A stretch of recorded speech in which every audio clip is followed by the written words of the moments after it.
الحمد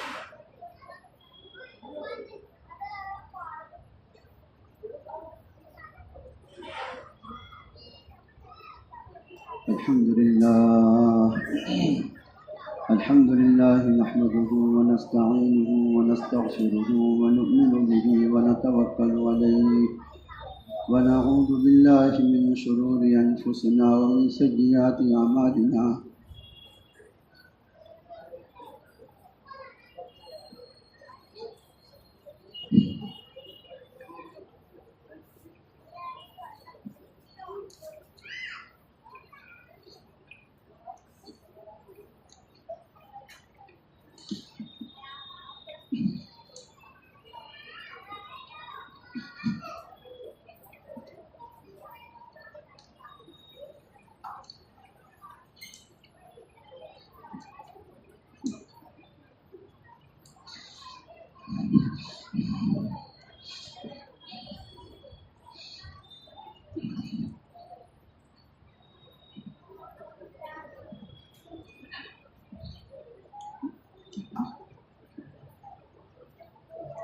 من يهده الله فلا مضل له ومن يضلل فلا هادي له ونشهد أن لا إله إلا الله وحده لا شريك له ونشهد أن سيدنا ومولانا محمدا عبده ورسوله صلى الله تعالى عليه وعلى آله وصحبه وبارك وسلم تسليما كثيرا كثيرا.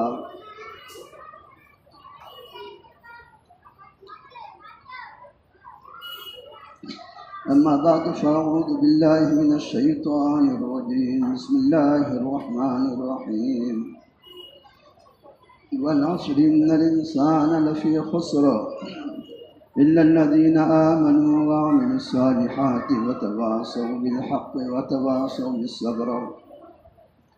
وقال الله سبحانه وتعالى قل هذه سبيلي يدعو إلى الله على بصيرة أنا ومن اتبعني وسبحان الله وما أنا من المشركين.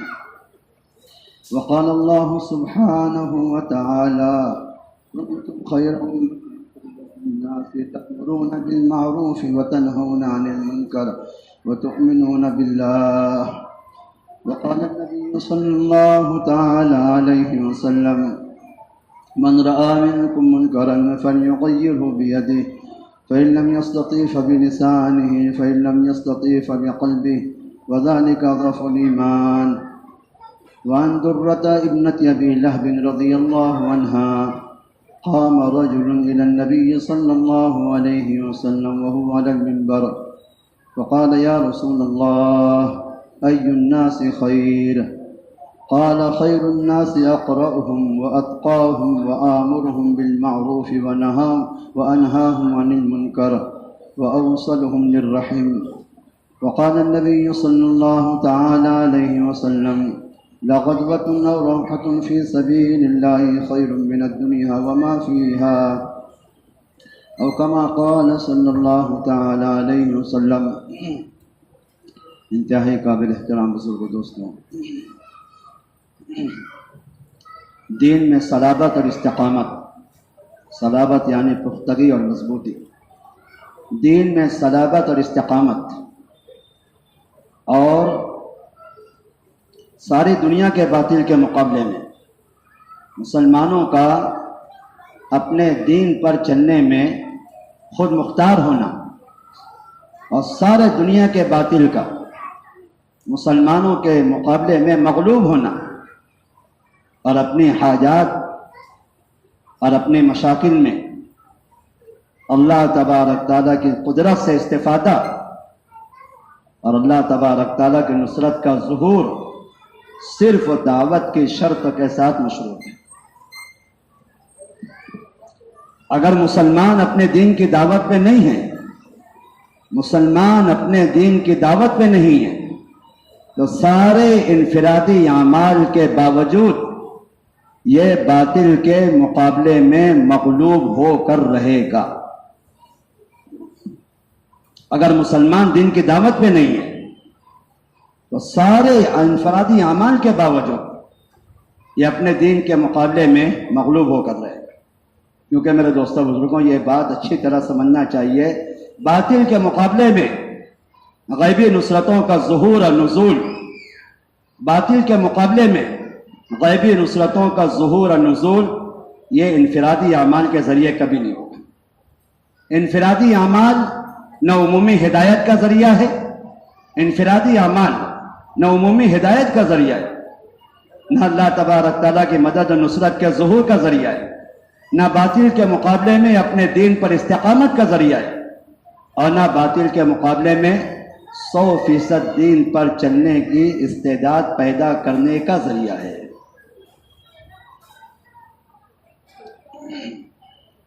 اللہ تبارک تعالیٰ نے جب بھی دنیا کے باطل کو مسلمانوں کے مقابلے میں مغلوب کیا ہے، وہ صرف دعوت کی شرط پر کیا ہے۔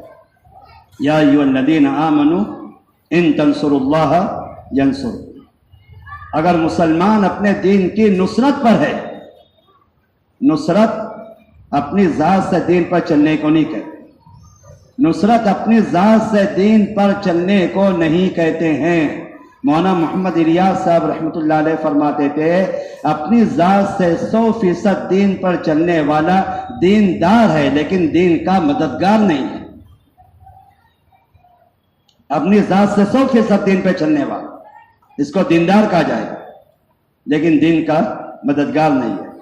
اللہ کی مدد دیندار ہونے کی شرط پہ نہیں ہے، اللہ تبارک تعالیٰ کی مدد اور نصرت کا نزول دین کا مددگار ہونے کی شرط پر ہے۔ یا ایھا الذین آمنوا ان تنصروا اللہ ینصرکم۔ اگر تم اللہ کے دین کے مددگار ہو تو اللہ تمہارے مددگار ہے۔ وَيُثَبِّتْ أَقْدَامَكُمْ، اور اللہ تعالیٰ تمہارے قدموں کو جمانے والا۔ جب تک امت دین کی دعوت پر تھی، جب تک امت دین کی دعوت پر تھی، ساری دنیا کا باطل مل کر ایک مسلمان کو اپنے دین سے ہٹا نہیں سکتا۔ جب تک امت دین کی دعوت پر تھی، ساری دنیا کا باطل مل کر ایک مسلمان کو اپنے دین سے ہٹا نہیں سکتا تھا۔ ساری دنیا کی باطل طاقتیں عاجز آ جاتی تھی ایک مسلمان کو اپنے دین سے ہٹانے کے لیے۔ حضرت عبداللہ ابن حذافہ سہمی رضی اللہ تعالیٰ عنہ، عیسائی بادشاہ نے قید کیا، عیسائی بادشاہ نے قید کیا اور ملک و مال پیش کیا، ملک و مال پیش کیا۔ ہمیشہ ایک بات یاد رکھنا پیارے بھائیوں، باطل کی جانب سے سب سے پہلی پیشکش مسلمان کو دین سے ہٹانے کے لیے مال کی ہوتی۔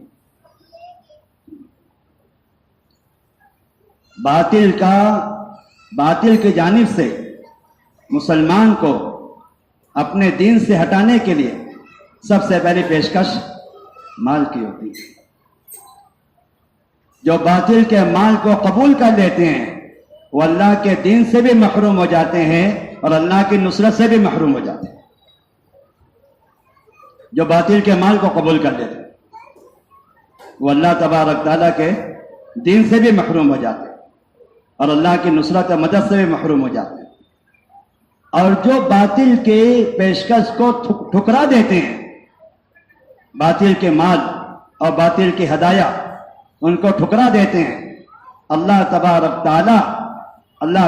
تعالیٰ ساری دنیا کا سونا چاندی ان کے سامنے ایسا بے قیمت کر دیتے ہیں جیسے ہمارے سامنے جانوروں کے بول و براز بے قیمت ہوتے ہیں۔ اللہ تعالیٰ ساری دنیا کا سونا چاندی ان کے سامنے بے قیمت کر دیتے ہیں جو اپنے دین کے مقابلے میں باطل کی مال کی پیشکش کو ٹھکرا دیا کرتے ہیں۔ سلیمان علیہ السلام کو اپنی جانب مائل کرنے کے لیے اور وہ اپنی دعوت سے ہٹ جائیں اور ہماری دعوت قبول کر لیں، ملکہ سبا بلقیس نے سونے کی بڑی اینٹ بطور ہدیے کے آپ کی خدمت میں پیش کی کہ یہ ہدیہ لے کر جاؤ، اگر وہ ہدیہ قبول کر لیں تو ہمارا کام چل جائے گا، اور اگر وہ ہدیہ رد کر دیں گے تو پھر یہ نبی ہیں، بادشاہ نہیں ہیں، ان کے ساتھ اللہ تبارک تعالیٰ کی مدد ہے, ہم ان کا مقابلہ نہیں کر سکتے ہیں, ہمیں ان کی بات قبول کرنا چاہیے. وہ تو میرے دوستوں میں کیسے عرض کروں, اللہ ہم سب کو سمجھ نصیب فرمائے. مسلمان کی جانب سے باطل کی پیشکش میں جتنی حقارت ہوتی ہے, باطل کے دلوں میں مسلمان کے دین کی اتنی عظمت ہوتی ہے. دیکھو توجہ سے بات سننا, آج سب ماشاءاللہ سمجھدار ہو گئے, ہم تو بڈنگے آدمی ہیں, نہ سمجھانا آتا ہے نہ کہنا آتا ہے. لیکن ایک بات ہے, امانت داری کی بات اس لیے عرض کرنا, باطل کے دلوں میں مسلمان کی عظمت اور احترام اتنا قائم ہوتا ہے جتنا مسلمان باطل کی پیشکش عہدے کی, منصب کی, مال کی ٹھکرا دیتے ہیں اپنے دین کے مقابلے میں, اتنا باطل کے دلوں میں مسلمان کی, اسلام کی عظمت اور احترام قائم ہوتی ہے. اور اللہ نہ کرے اگر مسلمان باطل کی پیشکش قبول کر لے اور باطل کے مال کو قبول کر لے, سب سے پہلے باطل کے دلوں سے مسلمان کی عظمت نکل جاتی ہے. امام غزالی رحمۃ اللہ علیہ تو عجیب بات فرماتے ہیں, باطل کی پیشکش کو بہت بڑی چیز ہے. امام غزالی رحمۃ اللہ علیہ فرماتے ہیں کہ اگر کسی منکر کو ہوتا ہوا دیکھ کر آپ نے دعوت نہیں دی, کسی منکر کو ہوتا ہوا دیکھ کر آپ نے دعوت نہیں دی اور دعوت چھوڑ دی آپ نے, تو دعوت کے چھوڑ دینے کی وجہ سے اللہ تبارک تعالیٰ منکر کرنے والے کے دل سے آپ کی عظمت نکال لیں گے اور آپ کے دل سے اس منکر کی قباحت نکال لیں گے. دعوت نہ دینے کی وجہ سے میں باتیں اس لیے عرض کر رہا ہوں میں کہ لوگوں نے اس زمانے میں دین اور دعوت کو, عبادت اور دعوت کو ایسا تقسیم کر کے رکھ دیا ہے. لوگ یہ سمجھتے ہیں کہ دعوت کی محنت کوئی انفرادی کام ہے, اختیاری کام ہے, ترغیبی کام ہے, کرنے تو بہت اچھی بات ہے, نہیں کرے تو کوئی بات نہیں ہے, نہ اس سے میرے دین کا کوئی نقصان ہے, دعوت کے چھوڑ دینے سے نہ میرے دین کا کوئی نقصان ہے اور نہ میرے دنیا آخرت کا کوئی نقصان ہے, بلکہ وہ دعوت کی محنت کر رہے ہیں, اچھی بات ہے. میں دعوت کی محنت نہیں کر رہا ہوں, میں اپنی ذات سے ایمان پر, اعمال پر, دین پر چل رہا ہوں. میرے ساتھ اللہ تبارک تعالیٰ کے وعدے پورے ہو جائیں گے, ہرگز نہیں. جو دین کی دعوت چھوڑے گا وہ باطل کا مدعو بنے گا, اور جو دین کی دعوت چھوڑے گا اس کو باطل کی باتیں قبول کرنا پڑے گی, اور باطل ایسی مداخلت کرے گا اور مسلمانوں کی زندگی میں وہ ساری گندگیاں مسلمانوں کی زندگی میں قائم کر دے گا جو گندگیاں مشرکین اور کفار کی زندگی میں ہوتی. ہم لوگ اردن کا سفر کر رہے ہیں, اردن کا سفر, تو قاضی القضات سے ملاقات کے لیے صدر مفتی, ملک کا صدر مفتی اور قاضی القضات, اس کی پوری آفس تک تصاویر سے بھری ہوئی ہے. جیسے غیر مسلموں کی آفسوں میں ان کے بڑوں کی تصاویر ہوتی ہیں, ایسے پوری آفس تصاویر سے بھری ہوئی ہے. یہ بادشاہ ہے, یہ اس کا وزیر ہے, یہ اس کا نائب ہے. اللہ کی شان. سارے قاضی اور مفتی سب یہود و نصارہ کے لباس میں ہوتے ہیں. دعوت چھوڑو گے تو باطل کا مدعو بننا پڑے گا, سنتیں چھوڑو گے تو بدعت کو اختیار کرنا پڑے گا, سنتیں چھوڑو گے تو بدعت کا اختیار کرنا پڑے گا, اور سنت چھوڑو گے تو رواج کی تائید کرنا پڑے گا. تو قاضی القضات ہیں, صدر مفتی ہیں, اور دار افتاء اور دار القضاء سارا تصویروں سے بھرا ہوا. تو ملکہ سبا نے سونے کی اینٹ بھیجی سلیمان علیہ السلام کو ورگلانے کے لیے. اللہ اکبر. ہم لوگ تو ایسے بھولے نکلے اور ایسے نادان نکلے ہم لوگ.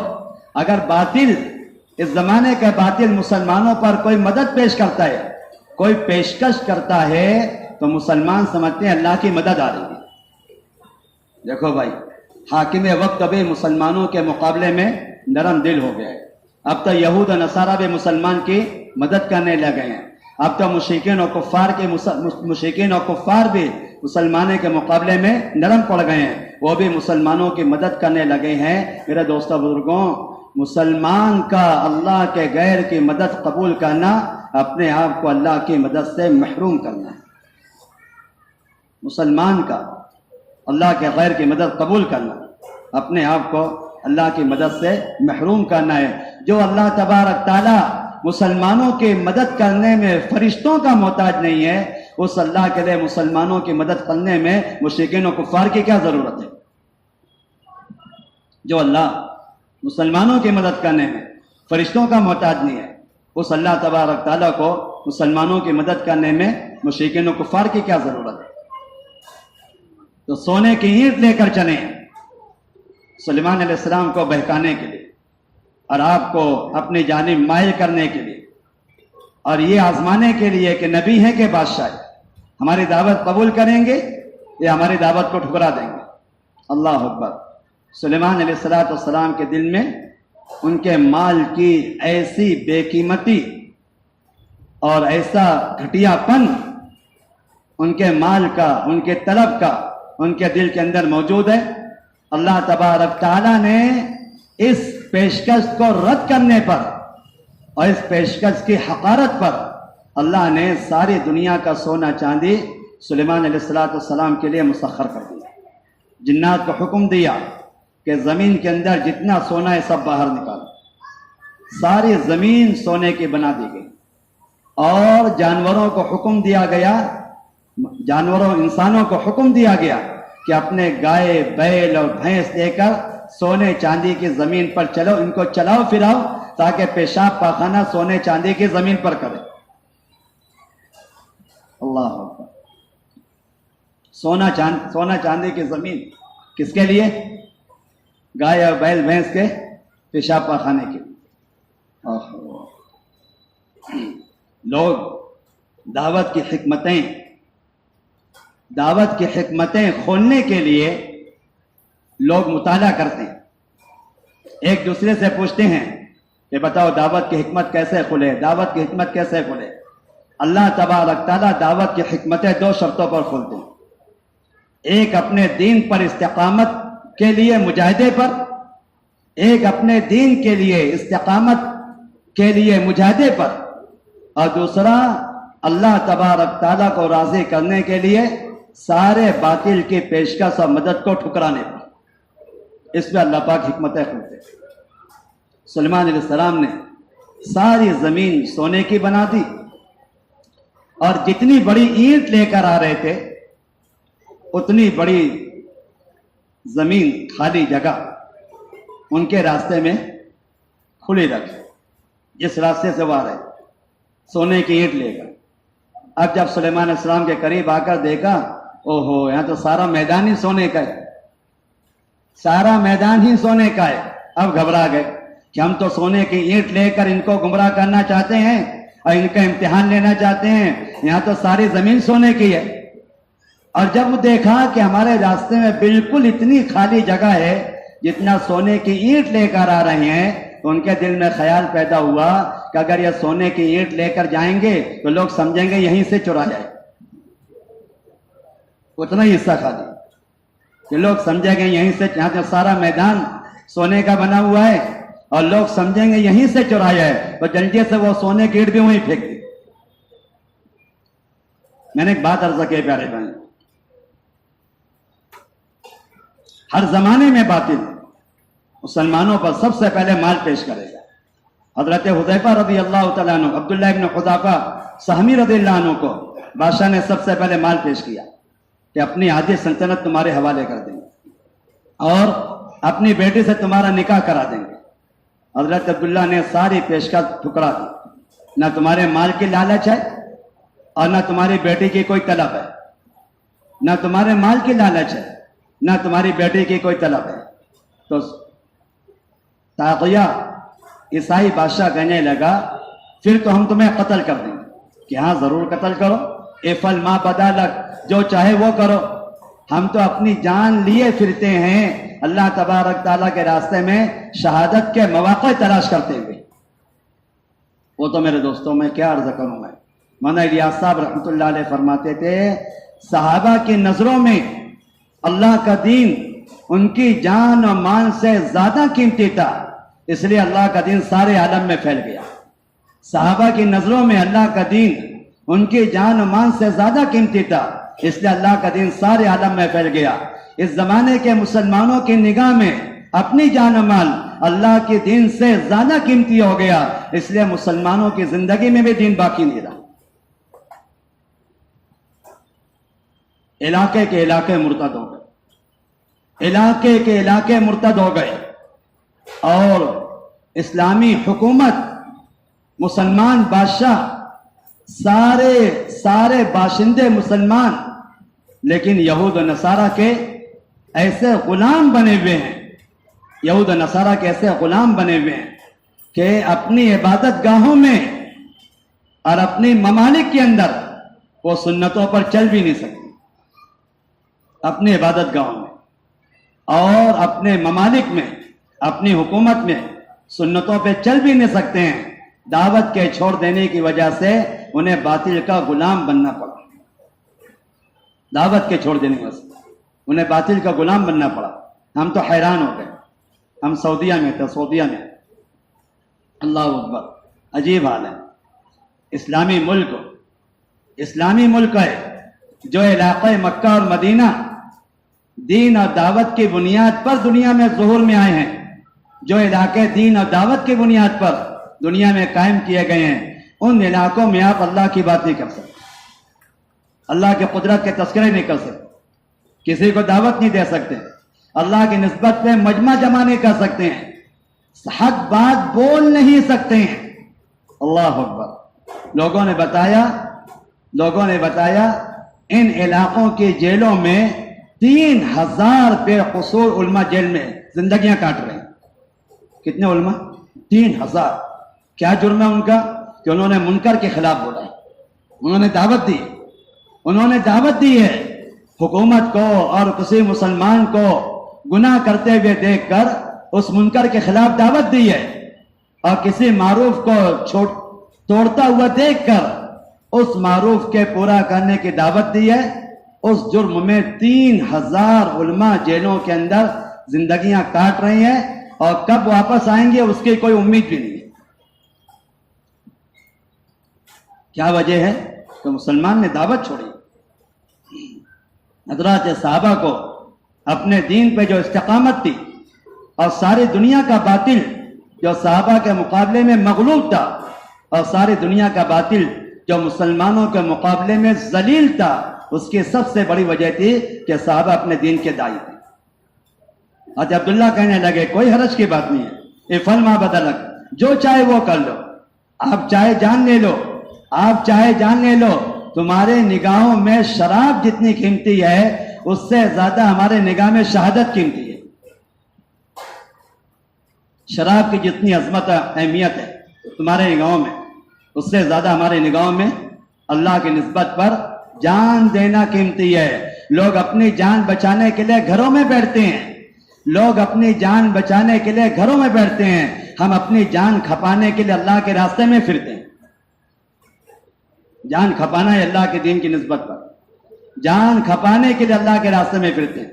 بادشاہ عاجز ہو گیا، انعام پیش کیا، قبول کرنے کو تیار نہیں، دھمکی دی، قبول کرنے کو تیار نہیں، دھمکی کا کوئی ڈر نہیں ہے، انعام کی کوئی لالچ نہیں ہے، بادشاہ عاجز ہو گیا۔ اس نے کہا ٹھیک ہے، ایسا کرو، میری پیشانی پہ بوسہ لے لو، پیشانی پہ بوسہ لے لو، میں آپ کو چھوڑ دوں گا۔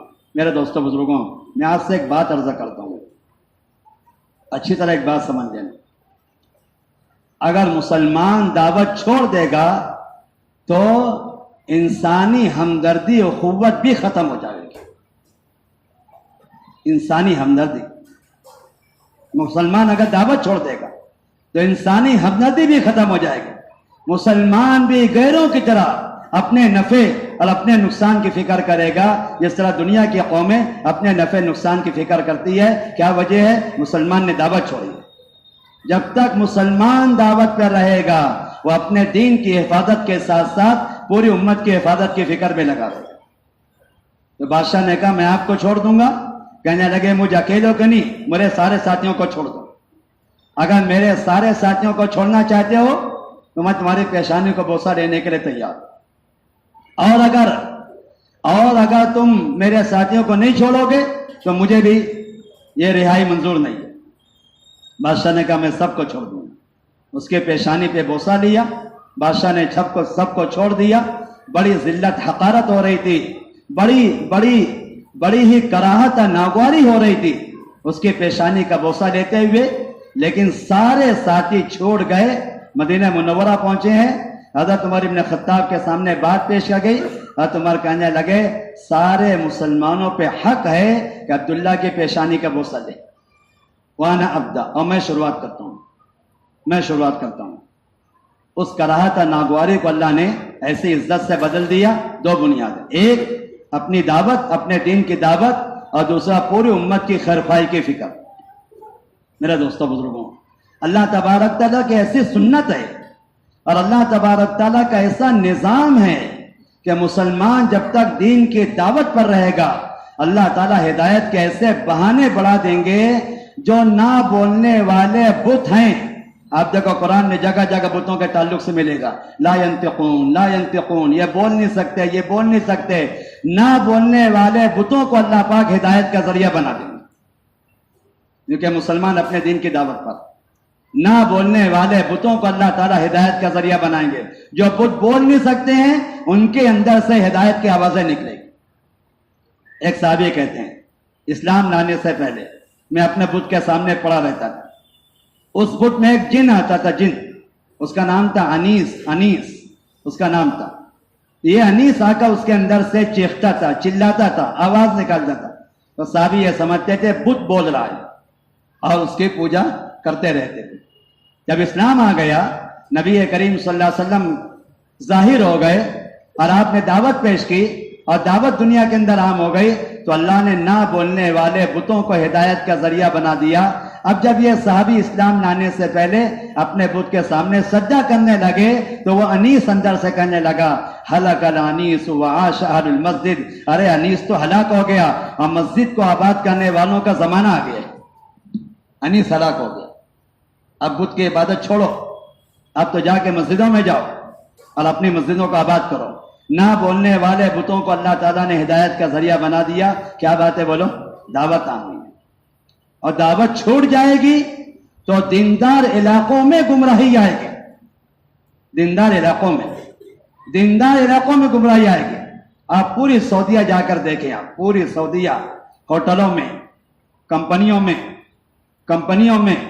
ہوٹلوں میں اس ملازم کو ترجیح دی جاتی ہے جو سب سے زیادہ خلاف سنت زندگی گزارتے ہیں. سب سے زیادہ خلاف سنت زندگی گزارتے ہیں. مسجد کی امامت میں اس امام کو ترجیح, مسجد کی امامت میں اس امام کو ترجیح دی جاتی ہے جو ہر ہفتہ اہتمام سے داڑھی صاف کرتا ہے. اللہ, ہر ہفتہ حلقہ لحیہ اس امام کو ترجیح دی جاتی ہے جو داڑھی, حلقہ لحیہ, آپ علیہ السلام کی سنت کو صاف کرنے میں سب سے زیادہ آگے ہو, اس کی امامت کو ترجیح دی جاتی ہے. کیا وجہ ہے کہ جو بے دین ہوگا وہی تو ہمارا معاون بنے گا. جو بے دین ہوگا وہی تو ہمارا معاون بنے گا, اور جو دیندار ہوگا وہ ہمارا معاون کیسے بنے گا. دعوت چھوٹ رہی ہے, اس لیے دینداری علاقوں میں بے دینی آ رہی ہے. دعوت چھوٹ رہی ہے, اس لیے مسلمان غیروں کے طریقوں پر چلنے میں اپنی عزت محسوس کر رہے ہیں. ہم لوگ حضرت کے ساتھ ایک مذاکرہ کر رہے تھے سعودیہ کے حالات پر. میں حضرت آپس میں مذاکرہ کر رہے تھے. حضرت کہنے لگے کیسا حال ہے, دعوت کے چھوڑنے کی وجہ سے مسلمان اتنا بے حیا ہو جائے گا اور اپنے دین کے اعتبار سے اتنا برہنہ ہو جائے گا, اور غیروں کے یہاں عزت پانے کے لیے اپنے گھر کی مستورات کو ایسا جانور بنا کے پیش کرے گا. ریاض میں نمائش ہوئی, ریاض میں کائے کی نمائش, سیومی تالاب میں نہاتے ہیں نا, تو ساری دنیا کی لڑکیاں وہاں پہ جمع ہوئی نہانے کے لیے. تو ایک نمبر ملا ریاض کی لڑکیوں. کس بات پر کہ ان کا کپڑا ساری اور لڑکیوں کے مقابلے میں سب سے کم تھا. عرب لڑکیاں صحابہ کی لڑکیاں قلت سیاب میں اور بے حیائی پر جری ہونے میں اور عریانیت میں یہود و نصارہ کی لڑکیوں سے آگے بڑھانے میں ایک نمبر کس کو ملا ہے؟ ریاض کی لڑکیوں کو. کس بات پر؟ کہ ان کا کپڑا سب سے کم. کیا وجہ ہے؟ کہ دعوت چھوٹ رہی ہے. جی میرے دوستوں بزرگوں، دعوت کا چھوٹنا ہی اسباب ہدایت اور ہدایت کو کم کرتا ہے. دعوت کا چھوٹ جانا ہی ہدایت اور اسباب ہدایت کو کم کرتا ہے. اگر مسلمان دعوت پر ہے تو اللہ تبارک تعالی دائی کی آواز ایسی مخلوق سے لگاتے ہیں. اللہ تعالیٰ، الفاظ پہ غور کرنا، مسلمان اگر اپنے دین کی دعوت پر ہے تو اللہ تعالیٰ دائی کی آواز ایسی مخلوق سے لگاتے ہیں جس کے اندر ان باتوں کے بولنے کی صلاحیت بھی نہیں ہے. مدینہ منورہ کے اطراف میں چرواہا اپنی بکری چلا رہا ہے. مدینہ کے اطراف میں چرواہا اپنی بکری چرا رہا ہے. ایک بھیڑیے نے بکری پہ حملہ کر دیا اور بکری لے کر جا رہے. چرواہا اپنی بکری اس سے چھڑا لیا تو بھیڑیا انسانی زبان میں، فصیح عربی زبان میں بات کر رہا ہے. کہنے لگا کہ اللہ نے مجھے رزق دیا تھا اور آپ نے میرا رزق چھین لیا. فتعجب الراعی، تو راعی کو بڑا تعجب ہوا، چرواہے کو بڑا تعجب ہوا کہ بھیڑیا عربی زبان میں بات کر رہا ہے. تو بھیڑیا کہنے لگا اس میں کیا تعجب کی بات ہے؟ اس سے زیادہ تعجب کی بات یہ ہے کہ نبی کریم صلی اللہ علیہ وسلم مسجد نبوی کے اندر انبیاء کے قصے بیان کر رہے ہیں اور تم یہاں بکریوں میں پڑے ہو. جاؤ مسجد میں جاؤ، اللہ کے نبی کی بات قبول کر لو. امت دعوت پر ہے تو اللہ نے دائی کی آواز اس مخلوق سے لگا دی جس مخلوق کے اندر بولنے کی کوئی صلاحیت نہیں ہے. اور اگر دعوت چھوٹ جائے گی میرے دوستوں بزرگوں، ساری بے دینی امت میں آئے گی، ساری بے حیائی امت میں آئے گی، سارے منکرات امت میں آ جائیں گے، ساری نافرمانی امت میں آ جائے گی. اللہ اکبر. مسلمان اللہ تبارک تعالیٰ کی نافرمانی میں منکرات میں ایسا جری ہو جائے گا کہ اس کے خلاف بولنا بھی مشکل ہو جائے گا. اس لیے میرے دوستو ایک بات میں نے عرض کی، مسلمان دعوت دینے میں مختار نہیں ہے کہ دل چاہے تو دعوت دے اور دل نہ چاہے تو دعوت چھوڑ دے، بلکہ دعوت اور عبادت یہ دونوں ایسے بنیادی فریضے ہیں ہر مسلمان کے ذمے کہ اگر مسلمان دعوت چھوڑ دے گا تو یہ اپنی عبادات کے ذریعے اللہ تبارک تعالیٰ کی مدد اور نصرت کو حاصل نہیں کر سکتا ہے، بلکہ عمومی بے دینی پہ جو اللہ کا عذاب آئے گا اس میں یہ عبادت گزار بھی اللہ کے عذاب میں مبتلا ہو جائے گا. عمومی بے دینی پہ جو اللہ کا عذاب آئے گا اس میں یہ عبادت گزار بھی اللہ تبارک تعالیٰ کی عذاب کے اندر مبتلا ہو جائے گا اگر یہ دعوت کا اہتمام نہیں کرے گا. نبی کریم صلی اللہ علیہ وسلم کے زمانے میں دعوت ایسی عام تھی اور ہر مسلمان کے لیے دعوت دینا ایسا فرض اور ضروری تھا کہ جو مسلمان ہوتا اس کی طبیعت میں سب سے پہلا تقاضا دعوت دینے کا ہوتا. آج تو اللہ معاف فرمائے، پتہ نہیں کیسے کیسے بہانے لوگوں کو ملے ہیں دعوت چھوڑ دینے کی وجہ سے. کوئی کہتا ہے انفرادی کام ہے، نفلی کام ہے، فرض واجب نہیں ہے. عوام کو تو یہ دھوکہ لگا ہوا ہے، فرض واجب نہیں ہے. کسی کو یہ دھوکہ لگا ہے، کیا ضرورت ہے خود دعوت دینے کی؟ سہولت کا زمانہ ہے، رواجی حالات کا زمانہ ہے، پھرنے کی کوئی ضرورت نہیں ہے. سارا دین کا پیغام باطل حالات پہ ڈال دو. آپ یہاں بیٹھے ہو، امریکہ بات پہنچ جائے گی، آپ کو پھرنے کی کیا ضرورت ہے؟ عوام کو تو یہ دھوکہ لگا، عوام کو یہ دھوکہ لگایا شیطان نے. اور کام کرنے والوں کو کیا دھوکہ لگا دیا؟ کام کرنے والوں کو شیطان نے دھوکہ لگا دیا. ہمیں اجتماعی کام کی ایسی مشغولی ہے، ہم اجتماعی کام میں ایسے مشغول ہیں، اجتماعی تقاضوں میں، اجتماعی مذاکرات میں ایسی مشغولی ہمیں کہ ہمیں انفرادی دعوت دینے کا وقت ہمارے پاس نہیں ہے۔ حالانکہ میں دوستوں، اللہ تعالیٰ ہم سب کو سمجھ نصیب فرمائے، جو انفرادی دعوت سے بے نیاز ہو جائے گا وہ اپنی ہدایت سے بے نیاز ہو جائے گا۔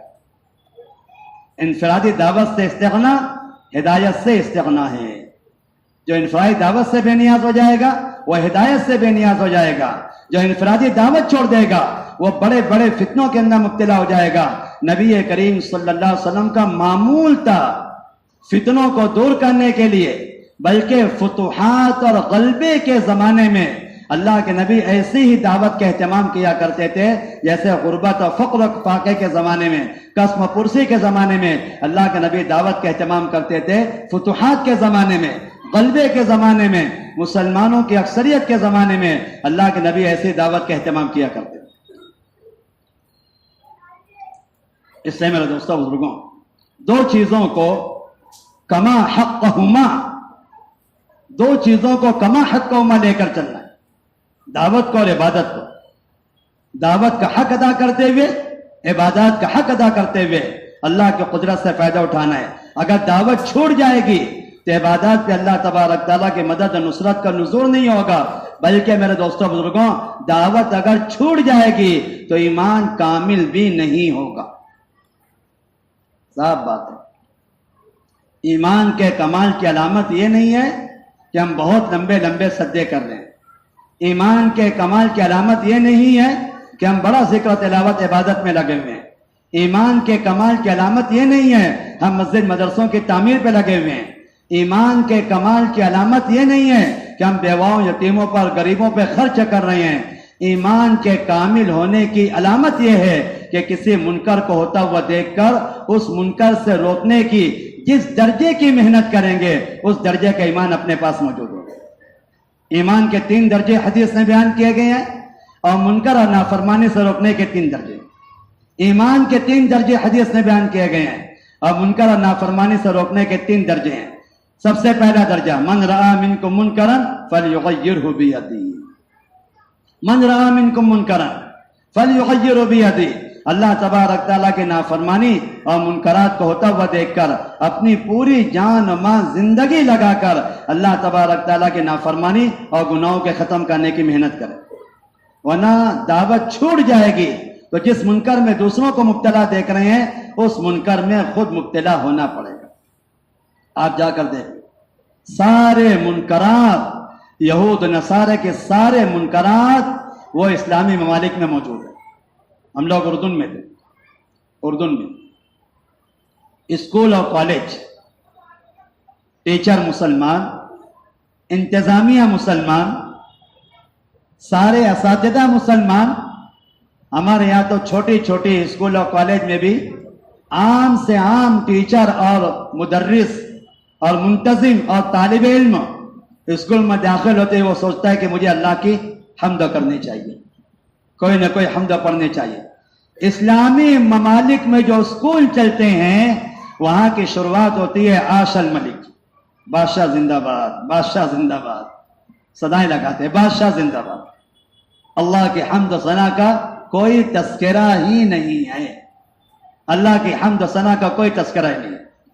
اور طلبہ پڑھائی کرتے ہوئے وہ ساری لایانی اور خرافات اور گناہوں کے اندر مبتلا ہوتے ہیں جو لایانی خرافات اور منکرات یہود و نصارہ کی زندگی میں ہے وہ مسلمانوں کی زندگی میں موجود ہے۔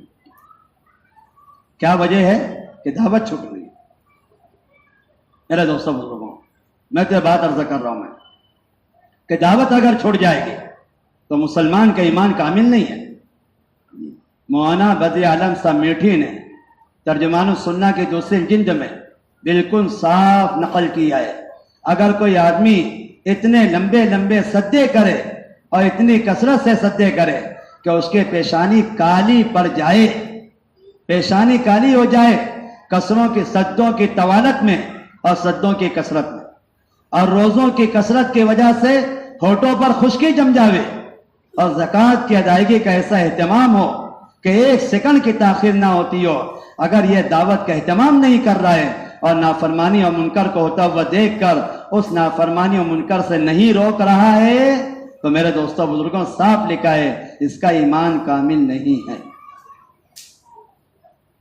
اس کا ایمان کامل نہیں۔ ہم سب کو دعوت کی محنت کا ایسا اہتمام کرنا چاہیے اور انفرادی دعوت کا ایسا اہتمام ہونا چاہیے، جتنے بیکار کے مشغلے ہیں دعوت سے روکنے کے لیے ان سارے مشغلوں سے بچنے کا ایسا اہتمام کرنا چاہیے تاکہ دعوت کی محنت کا اہتمام ہو جائے۔ ایک کرانے کی دکان والا بازار میں کرانہ دکان پہ بیٹھتا تھا اور ایک بکواسی بات کرنے والا اس کے پاس آتا تھا، فلاں ملک میں یہ ہو رہا ہے، فلاں ملک میں یہ ہو رہا ہے، فلاں ملک میں یہ ہو رہا ہے۔ آپ نے دیکھا ہے کرانے دکان والے کتنا مشغول ہوتے ہیں، ایک ایک سیکنڈ ان کے لیے قیمتی ہوتا ہے اور ہزاروں سامان دکان کے اندر رکھے ہوتے ہیں، ایک ایک سامان کا حساب و کتاب، اور یہ آ کر مشغول کر دے، حساب سے مشغول کر دے، سامان کے دیکھنے سے مشغول کر دے اور گاہک سے بات کرنے سے مشغول کر دے۔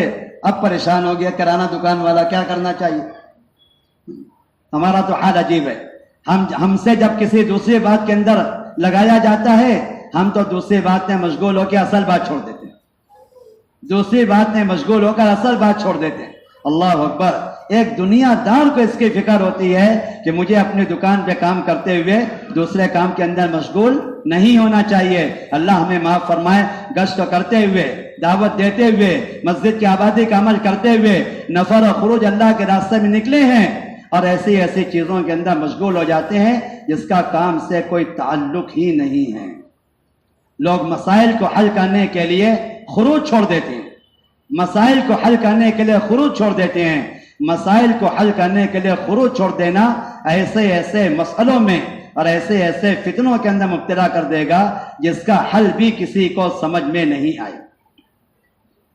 تو کرانہ دکان کا آدمی پریشان ہو گیا، یہ بکواسی آتا ہے اور مجھے باتوں کے اندر لگا دیتا ہے اور میرا سارا وقت ضائع ہو جاتا ہے۔ تو اس نے ایک کام کیا کہ اس کے فتنے سے کیسے بچنا چاہیے۔ تو جب وہ آتا تھا آئندہ سے اس کے پاس بیٹھتا بات کرنے کے لیے تو اندر جاتا تھا وہ اور مرچ کا تھیلا، خالی تھیلا اس کے سامنے لا کے یوں جھڑک دیتا، مرچ کا خالی تھیلا، مرچوں کی بوری ہوتی اس کے سامنے لا کے یوں جھڑک دیتا اور سارے مرچوں کے ذرات اس کی آنکھوں میں چلا جائے اور وہ میں آنکھ مننے لگے اور آنکھ لال ہو جائے اور اس کی بات بند ہو جاوے اور یہ اپنے کام میں مشغول ہو جائے۔ ایک کرانہ دکان پہ کام کرنے والے کو اتنی بصیرت ہے کہ مجھے کام کرتے ہوئے اپنے کام کے علاوہ دوسری چیز میں مشغول نہیں ہونا چاہیے۔ اللہ اکبر! زمانہ بیت گیا کام کرتے ہوئے، دعوت کے دوران، تعمیر مسجد کے دوران، گشتوں کے دوران کوئی ایسی بات پیش آ جاتی ہے، اللہ ہم سب کو معاف فرمائے، اپنے کرنے والے کاموں کو چھوڑ کر نہ کرنے والے کاموں میں مشغول ہو جاتے ہیں۔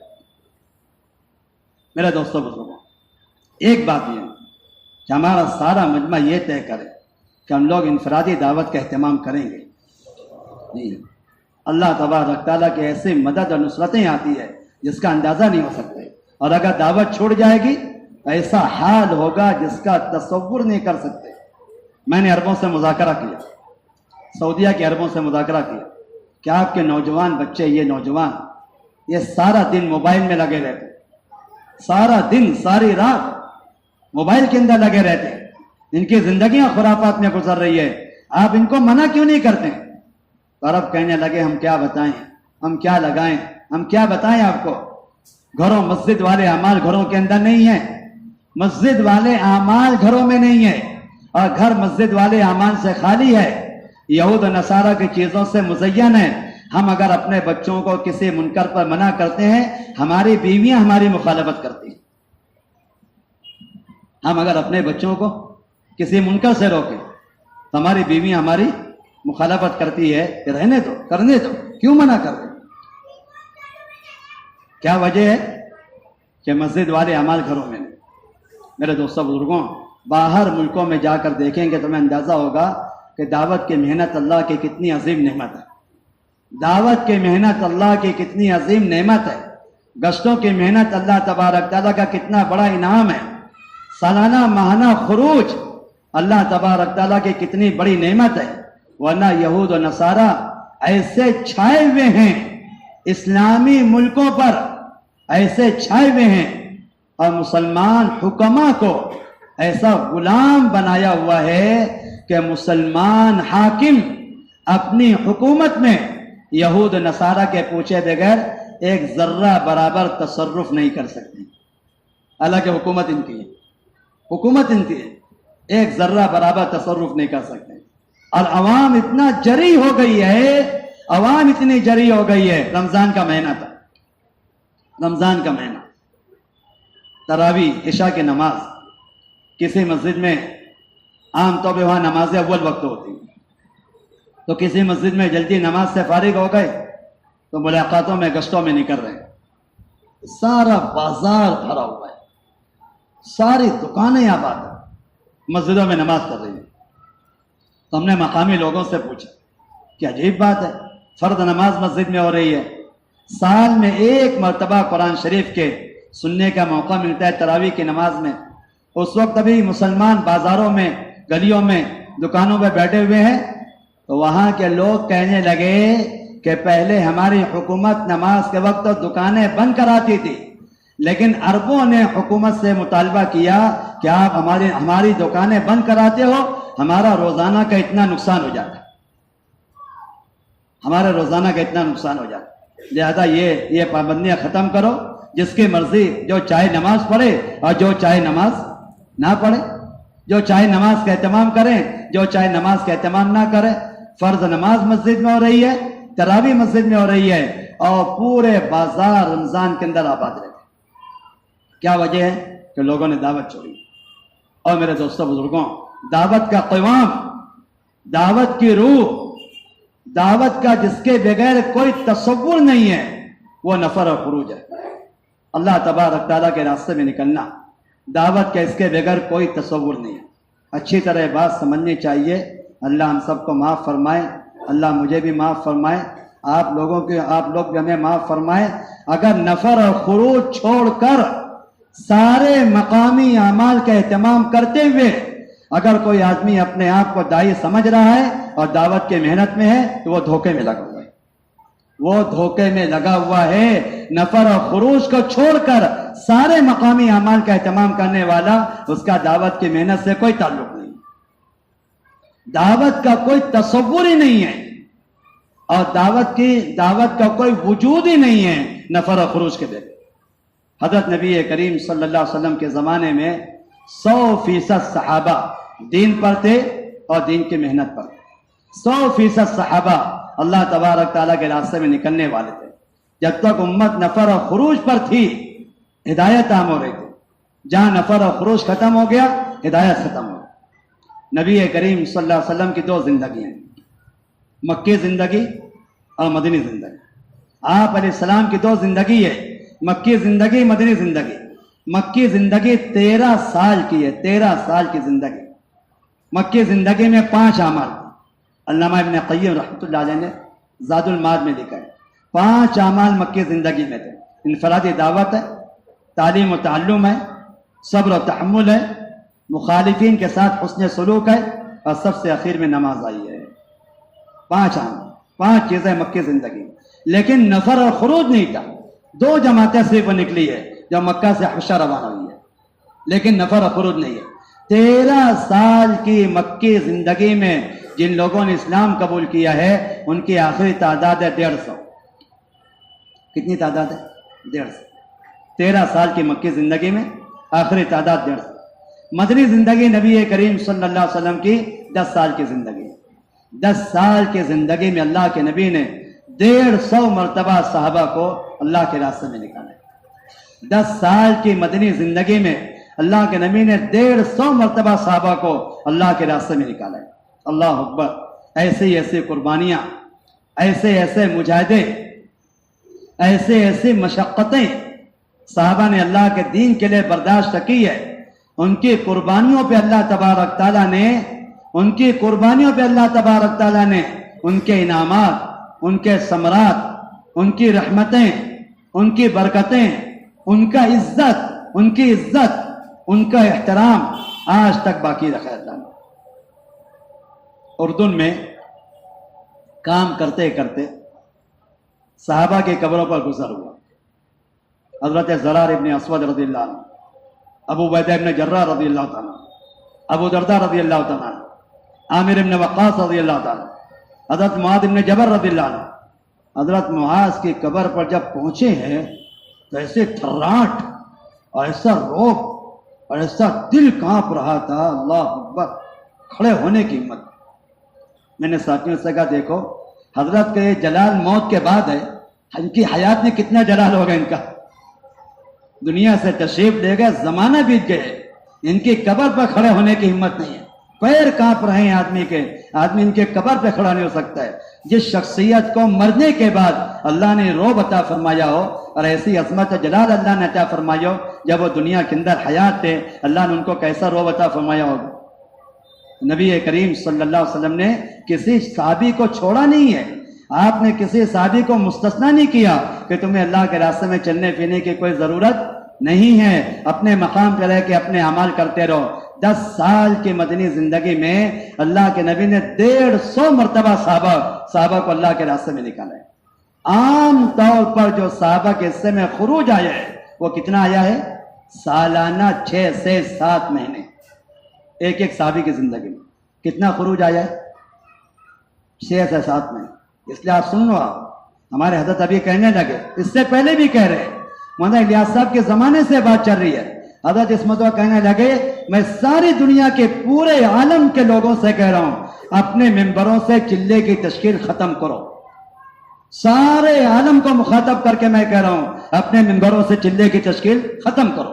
چلے کی تشکیل عورتوں کے لیے، ہمارے یہاں چلے کی کوئی تشکیل نہیں ہے، چلے کا کوئی مطالبہ نہیں ہے.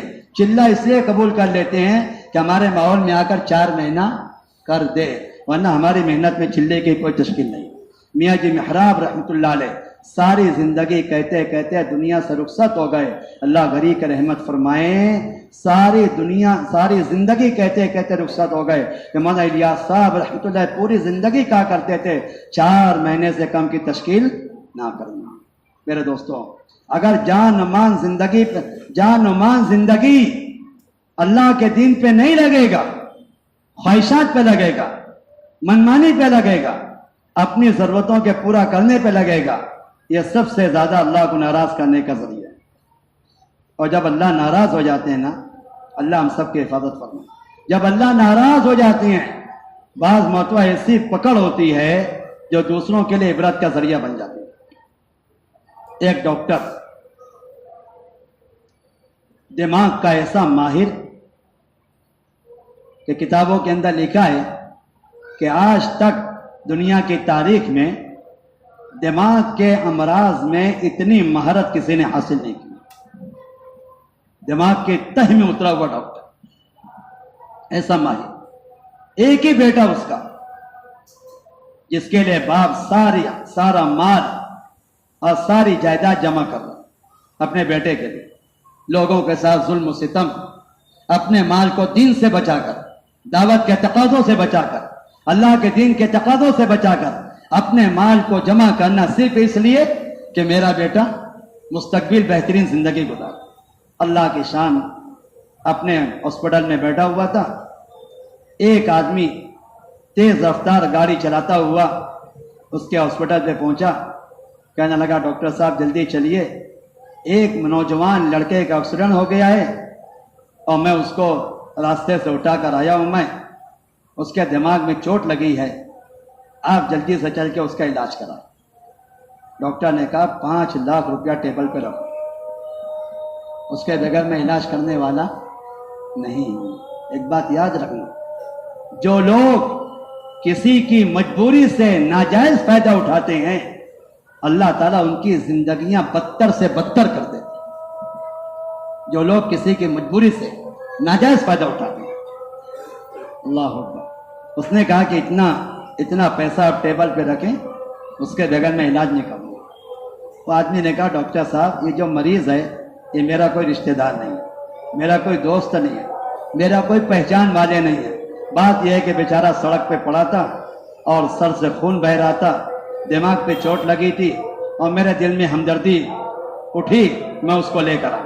ڈاکٹر نے کہا میں کچھ نہیں جانتا, آپ اتنا پیسہ رکھو, اس کے بغیر میں علاج کرنے والا نہیں ہوں. اس نے کہا ڈاکٹر صاحب اتنی بڑی رقم کا آپ مطالبہ کر رہی ہیں, میں کہاں سے اتنی بڑی رقم کا مطالبہ کر سکتا ہوں کہ میں کچھ نہیں جانتا, آپ اتنی رقم رکھیں ورنہ میں علاج کرنے کے لیے تیار نہیں ہوں. وہ بیچارہ, اس کے دل میں ہمدردی, ادھر ادھر بھاگا, اس نے کسی طرح رقم جمع کی اور رقم لا کر اس نے ٹیبل پر رکھی. اب ڈاکٹر نے کہا چلو بھائی سارے آپریشن کا سامان لے کر چلو اس کا علاج کرنے کے لیے. اب جب وہاں جا کے دیکھا تو بیچارہ دم توڑ چکا تھا, دماغ کی چوٹ, وہ تو دم توڑ چکا تھا. لیکن جب جا کے اس کا چہرہ دیکھا تو اپنا وہی اکلوتا بیٹا تھا, وہی اکلوتا بیٹا جس کے لیے لوگوں پر ظلم و ستم کر کر کے پیسہ جمع کر رہا تھا, وہی اکلوتا بیٹا پڑا ہوا تھا. اور ڈاکٹر کی تاخیر کی وجہ سے جس کا انتقال ہوا اور وہ دنیا سے رخصت ہوا, اس کے دل میں ایسی چوٹ پہنچی اور ڈاکٹر بھی وہی مر گیا. باپ ذریعہ بن گیا بیٹے کی موت کا اور بیٹا ذریعہ بن گیا باپ کی موت کا. کیا وجہ ہے بولا؟ جان و مال کہاں لگ رہا ہے؟ خواہشات پہ لگ رہا ہے. یہ تو میں نے عبرت کے لیے بات عرض کی ہے. تو مدنی زندگی 10 سال کی زندگی, اللہ کے نبی نے 150 مرتبہ صحابہ کو اللہ کے راستے میں نکالا ہے. نتیجہ یہ ہوا کہ مدنی زندگی میں جن لوگوں نے ہدایت قبول کی ہے ان کی تعداد ہے 5 لاکھ. کتنی تعداد ہے؟ 13 سال کی مدنی زندگی میں 150 اور 10 سال کی مدنی زندگی میں 5 لاکھ. کیا وجہ ہے؟ نفر اور خروج ہے. اس لیے بھائی قربانی کا موقع ہے, قربانی کے ایام ہے, جان و مال زندگی اللہ کے دین کی امانت ہے. لگاؤ اللہ تبارک تعالیٰ کے دین پر. امت مرتد ہو رہی ہے, مسجدیں ویران ہو رہی ہے, جان و مال لوگوں کا خواہشات اور منمانی پہ لگ رہا ہے. کتنی بڑی فکر کی بات ہے کہ اپنی جان و مال کو لے کے اللہ کے راستے میں چلیں پھریں. اللہ نے سمجھ دی ہے, دین کی سوجھ بوجھ دی ہے, دعوت کی عظمت اہمیت دنوں کے اندر پیدا کی ہے. اپنی جان و مال کا سب سے بڑا مصرف اللہ کا دین ہے, دین کی محنت. ہمت کر کے فرمائیں, بڑے سے بڑے خرچ کے لیے, دور سے دور سفر کے لیے, جن لوگوں کے 4 مہینے بار بار لگ چکے ہیں 5 مہینے کے لیے فرمائیں. علماء کرام پہلے سال کے لیے, دوسرے سال کے لیے, تیسرے سال کے لیے ہمت کر کے فرمائیں کہ میں تیار. فرمائیں جلدی سے, ایک دوسرے کی تشکیل کریں, ذہن بنائیں, متوجہ کریں, آمادہ کریں ایک دوسرے کو. اطمینان سے بیٹھیں, اطمینان سے بیٹھیں, ایک دوسرے کی تشکیل کریں, ذہن بنائیں, ہمت کر کے فرمائیں. ماشاءاللہ شروع کریں, ہمت کر کے فرمائیں. قربانی کے ایام میں قربانی نہیں دیں گے تو پھر کب قربانی دیں گے؟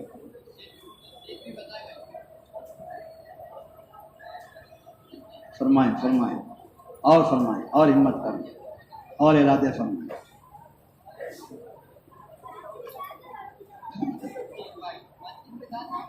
جی فرمائیں, فرمائیں.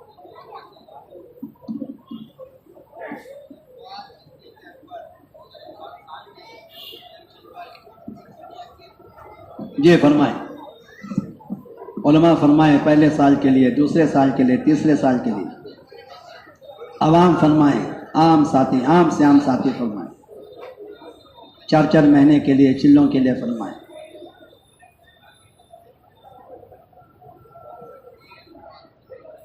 اور فرمائیں اور ہمت کریں اور ارادے کریں. مولانا عابد صاحب دوسرے سال کے لیے, اللہ قبول فرمائے. واہ جی واہ, واہ جی واہ, ماشاء اللہ. اور فرمائیں ماشاء اللہ, اور فرمائیں ماشاء اللہ, اور فرمائیں خوب ماشاء اللہ, اور فرمائیں. ساری دنیا منتظر ہے, ساری دنیا منتظر ہے. اور ہمت کر کے فرمائیں.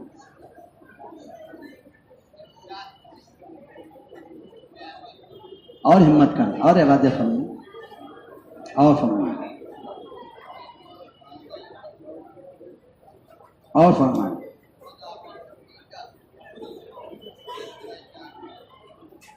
اور فرمائیں ماشاء اللہ, اللہ قبول فرمائے. دیکھو ماشاء اللہ, واہ جی واہ, واہ جی واہ, کیسی بڑی بات ہے. اور ہمت کریں. نقد جماعتیں بنائیں, نقد افراد بتائیں, قربانی کے ایام میں قربانی دیں. جی اور فرمائیں.